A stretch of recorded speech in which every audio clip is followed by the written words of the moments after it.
Donald Trump annoncé, c'est États-Unis qui pourra diriger Venezuela temporairement. C'est ça.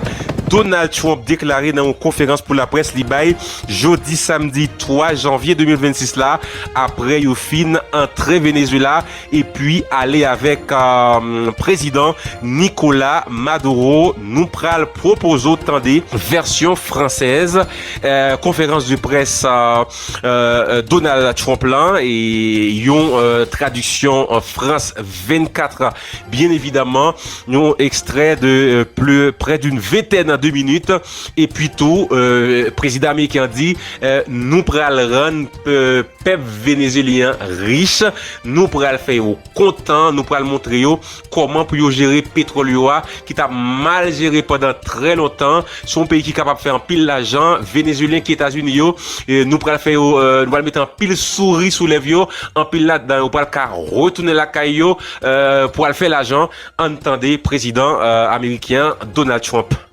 Hier soir, dans la nuit, et à partir de ce matin, sous mon commandement, les États-Unis, son armée, ont conduit une opération militaire extraordinaire dans la capitale du Venezuela.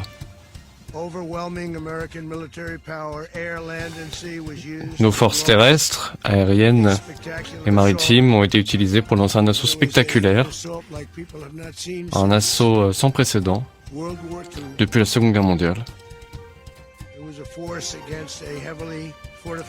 Un assaut contre une forteresse renforcée au cœur de Caracas, afin de traduire en justice le dictateur hors la loi Nicolas Maduro. Cela a été la démonstration de force la plus étonnante et la plus forte de l'histoire américaine.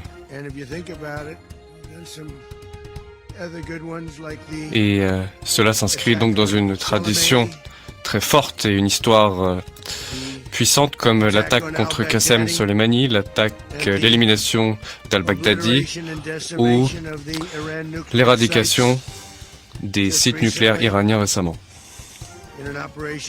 Dans le cadre d'une opération nommée Midnight Hammer, marteau de minuit. Toutes ces opérations ayant été parfaitement exécutées. Aucun autre pays au monde n'aurait pu accomplir ce que l'Amérique a accompli hier, et dans l'espace d'un temps très réduit. Toutes les capacités militaires vénézuéliennes ont été neutralisées grâce à la collaboration de l'armée américaine et des forces de l'ordre américaines durant la nuit. L'opération a eu lieu dans l'obscurité. Les lumières de Caracas étaient éteintes en raison de l'expertise de nos troupes. Ville obscure, ville mortelle. Mais Nicolas Maduro a été capturé avec son épouse, Cilia Flores. Ils vont maintenant faire face tous les deux à la justice américaine. Maduro et Flores ont été mis en examen dans l'État de New York pour leur campagne de narcoterrorisme contre les États-Unis et contre leurs citoyens. Je tiens à remercier qui n'ont pas aussi bien fonctionné. Regardez ce qui s'est passé en Afghanistan ou à l'époque de Jimmy Carter. Cette époque était différente. Nous sommes respectés désormais plus que jamais. Cette opération a été menée en coopération avec les forces de l'ordre américaines, dont les bâtiments étaient déployés au large de la côte vénézuélienne, prêtes à intervenir. Les forces vénézuéliennes étaient également déployées en face, mais ont rapidement été neutralisées, très rapidement. Si vous aviez vu ce que j'ai vu hier soir, vous auriez été, je pense, très impressionné. J'ai vu des choses absolument incroyables. Pas un seul soldat américain n'a été tué et aucun équipement de nos forces n'a été perdu. Plusieurs avions, plusieurs hélicoptères, plusieurs personnes Plusieurs soldats, bien sûr, ont été impliqués dans ce combat et aucun matériel n'a été perdu. Et aucune perte humaine n'est à déplorer. L'armée américaine est la force militaire la plus puissante et la plus féroce de la planète. Et nos ennemis n'ont aucune idée de ce dont nous sommes capables. Nous avons l'armée la plus puissante du monde et les équipements les plus performants du monde. Regardez comment nous avons traité les bateaux, les vedettes rapides qui transportaient la drogue. 97%.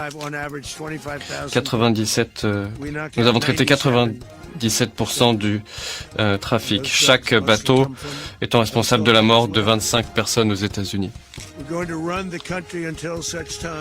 Nous allons conduire le pays aussi longtemps tant que nous n'aurons pas fait une transition juridiquement acceptable et politique. Nous allons conduire ce pays jusqu'à ce qu'il y ait une transition propre et juridique et judiciairement acceptable au Venezuela, car c'est ce que nous faisons. Nous voulons la paix, la liberté et la justice pour le grand peuple du Venezuela, y compris les Vénézuéliens qui vivent désormais aux États-Unis et qui souhaitent rentrer chez eux, qui souhaitent rentrer dans leur patrie. Nous ne pouvons pas laisser d'autres pays s'emparer du Venezuela, des personnes qui n'auraient pas au cœur le bien du peuple vénézuélien comme ça a été le cas pendant des décennies. Nous n'allons pas laisser cela se produire. Nous y sommes et que tout le monde le comprenne. Nous allons rester jusqu'à ce qu'une transition appropriée puisse avoir lieu. Nous allons rester jusqu'à ce moment-là et nous allons conduire ce pays jusqu'à ce qu'une transition puisse avoir lieu. Le pétrole vénézuélien a été très mal géré pendant très longtemps. Le Venezuela n'a presque rien extrait par rapport à ce qu'il pourrait et par rapport à ce qui a été possible. Nos